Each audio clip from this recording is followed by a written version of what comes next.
حضرت عمر بن خطاب رضی اللہ تعالیٰ عنہ کو جب مراد مصطفیٰ کہا جاتا ہے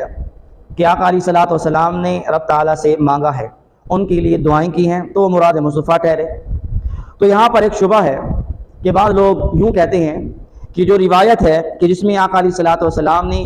حضرت عمر بن خطاب رضی اللہ تعالیٰ عنہ کا نام ذکر کیا ہے اور ان کے ذریعے اسلام کو طاقت اور قوت کے لیے رب تعالیٰ سے مانگا ہے، تو وہاں پر صرف عمر بن خطاب کا نام نہیں ہے بلکہ عمر بن ہشام یعنی کہ ابو جہل جس کا نام عمر بن ہشام ہے، ان کے نام کا بھی ذکر ہے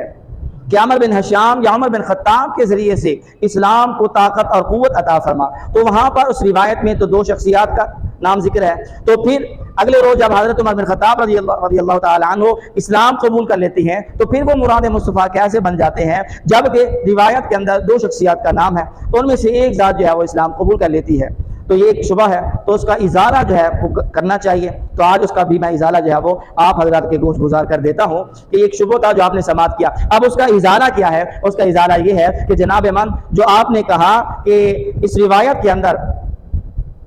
عمر بن ہشام کا نام بھی ہے، عمر بن خطاب کا نام بھی ہے، اس روایت کے اندر دو شخصیات کا نام ذکر ہے، تو واقعی اسی طرح سے ہے کہ اس روایت کے اندر جو ہے وہ دو شخصیات کا نام ہے، عمر بن ہشام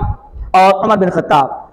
دو شخصیات کا نام ہے۔ لیکن جب ہم دوسری احادیث مبارکہ کا مطالعہ کرتے ہیں، دوسری روایات کو پڑھتے ہیں، تو پھر یہ بات ہمارے سامنے جو ہے وہ واضح ہو جاتی ہے کہ مراد مصطفیٰ حضرت عمر بن خطاب رضی اللہ تعالیٰ عنہ کی ذات ہی ہے کہ اس روایت کے اندر تو دو شخصیات کا نام ذکر ہے، لیکن جب ہم دوسرے مقام پر دوسری حدیث مبارکہ مطالعہ کرتے ہیں تو وہاں پر اللہم اعز الاسلام بعمر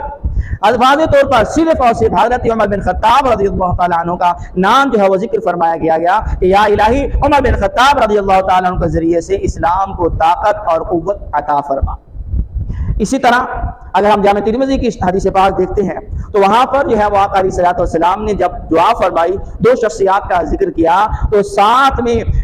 آقا علیہ الصلوۃ والسلام نے یہ بھی ذکر فرمایا کہ یا باری تعالیٰ ان دو میں سے جو تجھے محبوب اور پسند ہو اس کے ذریعے سے اسلام کو طاقت اور قوت عطا فرما۔ تو پھر رب تعالیٰ نے ان دو شخصیات میں سے جس کو محبوب اور پسند فرمایا ہے وہ حضرت عمر بن خطاب رضی اللہ تعالیٰ عنہ کی ذات ہے۔ تو پھر یہ اس ازالے کا جو ہے وہ ازالہ ہو گیا شبہ کا۔ تو عزیزان محترم یقیناً حضرت عمر بن خطاب رضی اللہ تعالیٰ عنہ دوسری حدیث مبارکہ کی روایات کے مطابق آپ ہی مراد مصطفیٰ ہے اور آپ کو ہی رب تعالیٰ اپنا محبوب بنایا ہے، آپ کو ہی پسند فرمایا ہے اور آپ کے ذریعے سے ہی اسلام کو طاقت اور قوت جو ہے وہ عطا فرمائی ہے۔